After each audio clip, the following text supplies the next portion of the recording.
Understanding ecosystems.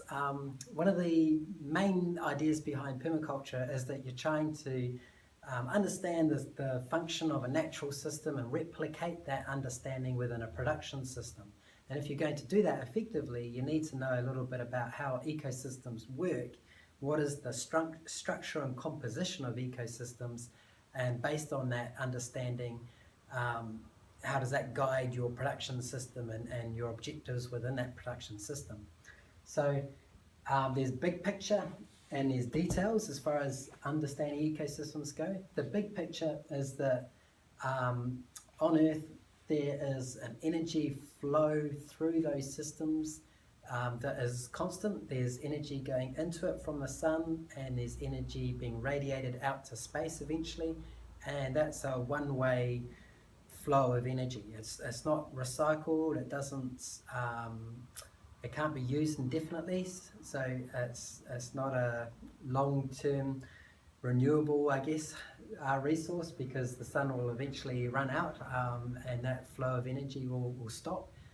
But what biological systems try to do with that flow of energy is maximize its productive use. So biological systems organize themselves in their amazing complexity and diversity in a way that captures as much of that energy flowing through that system as possible and transforms that energy or makes use of that energy to organize biological complexity within that system. So I've talked a bit about it already. You know, the energy origin is the sun, is from the sun, and that's going to flow through that system, and the biological system wants to hold on to as much of that energy as possible. So we'll flow through.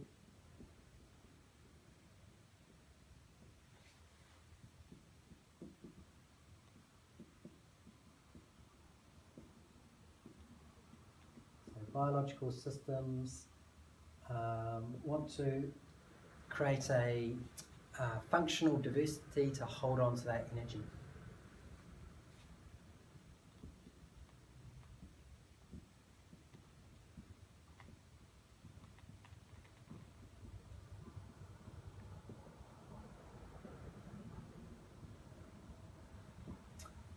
So originally that wasn't possible, really, as the energy from the sun swept across a baked and parched early Earth landscape. There wasn't much opportunity to harness that energy into the complexities of interactions between living things in that environment. So it's only really until it's only really until there was this union between cells that created a eukaryote type of cell. So there was early kind of bacterial cells that could do different things, got combined to create a new type of cell, which was a eukaryote cell. And that new type of cell had chloroplasts within it, which were bacteria once, that could harness that energy from the sun and transform it into sugars. So that was a process called photosynthesis. So once plants once cells evolved the ability to photosynthesize, so to capture sunlight and transform it into biological molecules like sugar, then that provided a food source which other cells or early cells could use to consume, and that was kind of like the building blocks to creating the biological complexity. So once you start having those interactions developing, groups of cells started organizing themselves into more complex organisms, and you had this whole race for survival. So you had the one type of cells which were the producers, which could make their own food through photosynthesis, and then you had the other group of organisms which were consumers that were busy eating those producers, and through those interactions you then got ecosystems start to evolve and develop. So once cells harnessed ability to photosynthesize, that then created the opportunity to take solar energy and transform it into biological molecules through photosynthesis. Creative ability to transform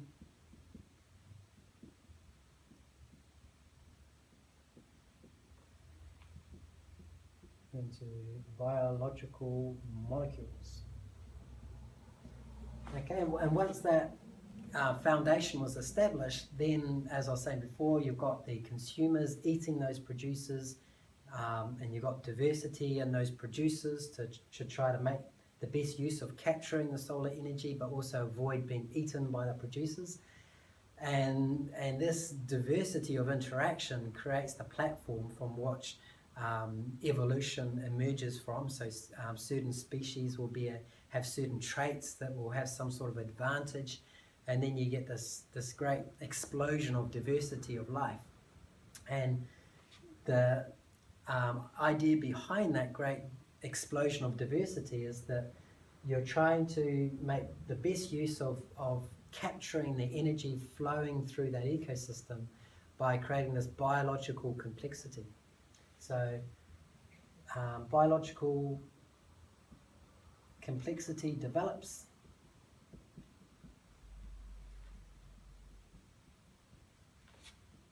to harness and store the energy flowing through it.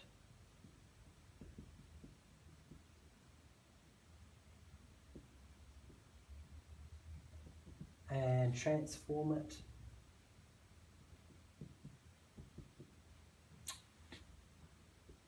into living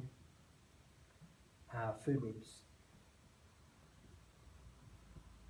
Okay, so that's one main idea, that in an ecosystem there's energy flowing through it, and biology has evolved the complexity within ecosystems to try to capture as much of that energy and use it to create this complex diversity within it. And by doing that, you're creating this great output of all these different products. And in an agricultural sense, if we also try to create that diversity that makes the best use of the energy flowing through that system, we are providing the opportunity to get the most production from that system.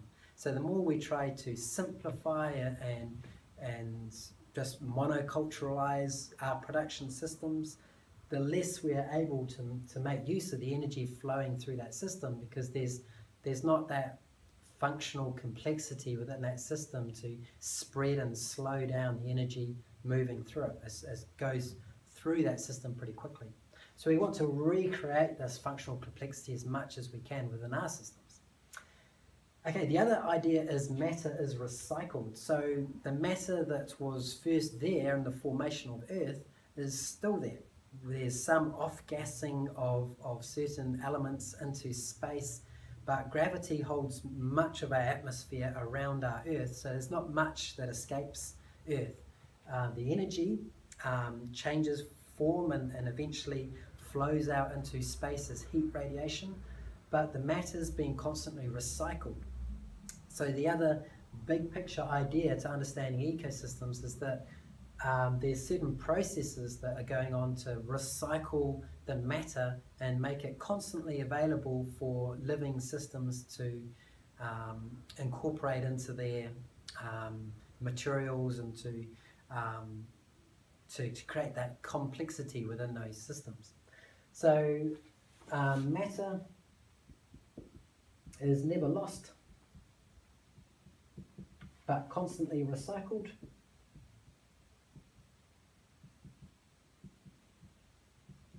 And it's recycled in different things that we'll look at. So it's recycled within carbon cycles.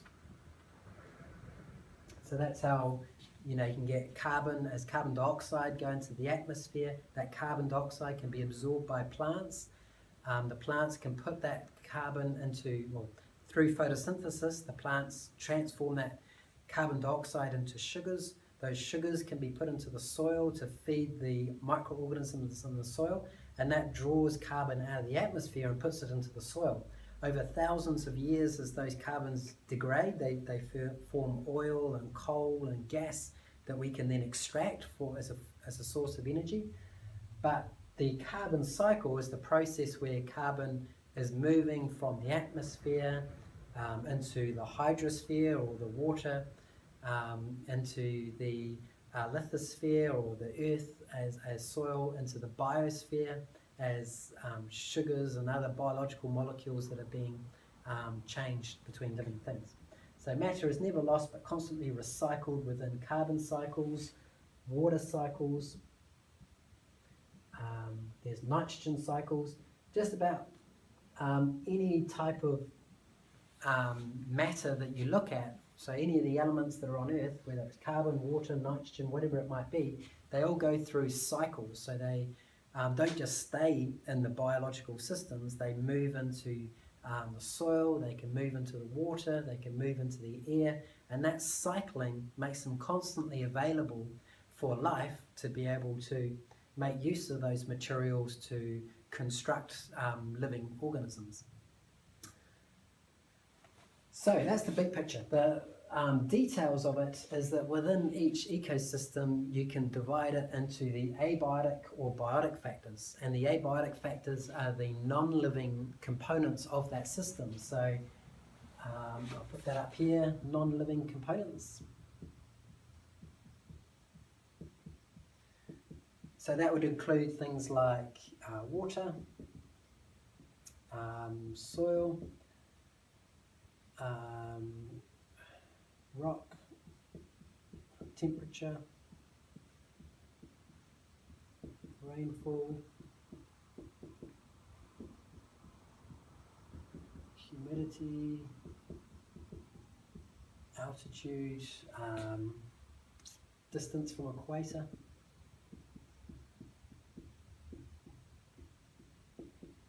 So combined, they create the conditions of a particular environment.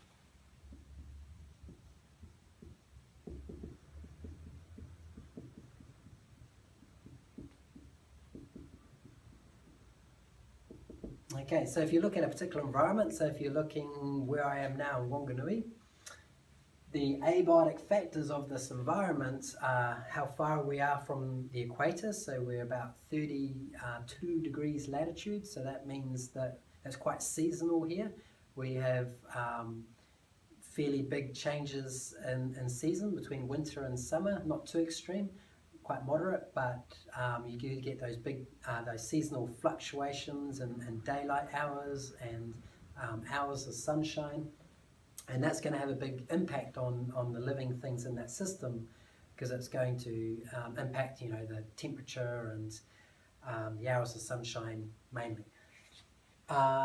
Soil and rock types. So soil is coming from the type of rock materials that are in that environment. As they get eroded away, they're creating the substrates from which soil is primarily made of.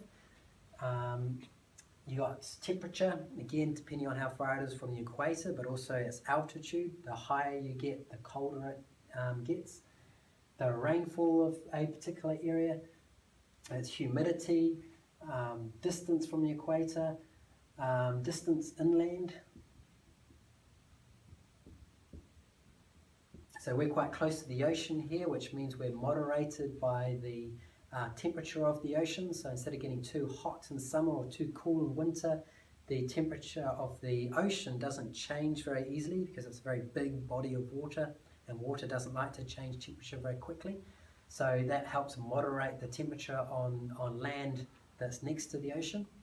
So and we've got quite good rainfall because we're getting westerly winds, and those winds are travelling across the Tasman Ocean where they're humidified, and they drop that rainfall over New Zealand when those winds pass over us.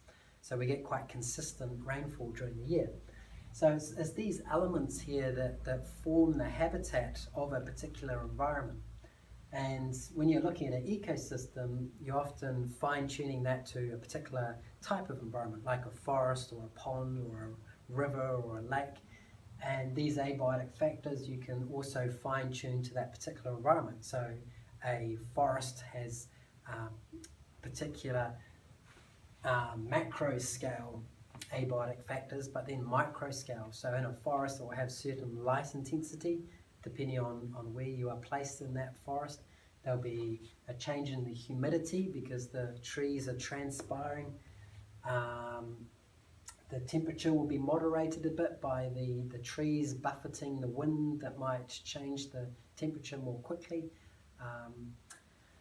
So it's creating the framework for the living conditions within that environment. And then you've got the biotic factors. So the biotic factors are the interactions between the living elements in an ecosystem.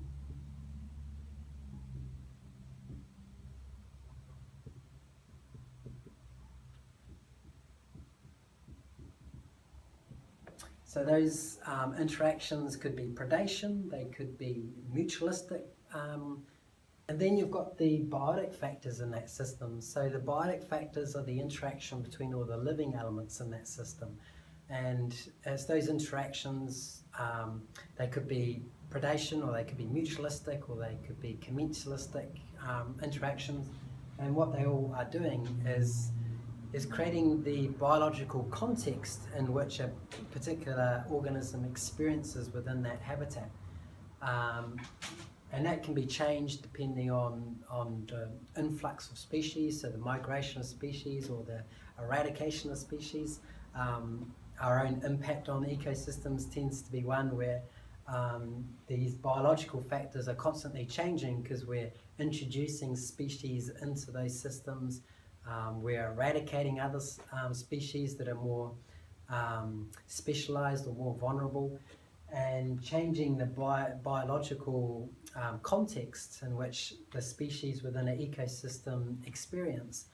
That's really impacts that ecosystem for them and determines, their abundance and success within that environment. So the biotic factors are really understanding the interaction between the living elements of an ecosystem that creates the context that an organism experiences within that environment. In summary, for an understanding of the ecosystems, you can see that energy flows through a system from the sun, is captured by living things by photosynthesis, is spread between those living things by consumption as they eat each other. That matter is being recycled between different spheres of the Earth, so between the Earth and the atmosphere and the hydrosphere and the biosphere that we're going to go into in a sec.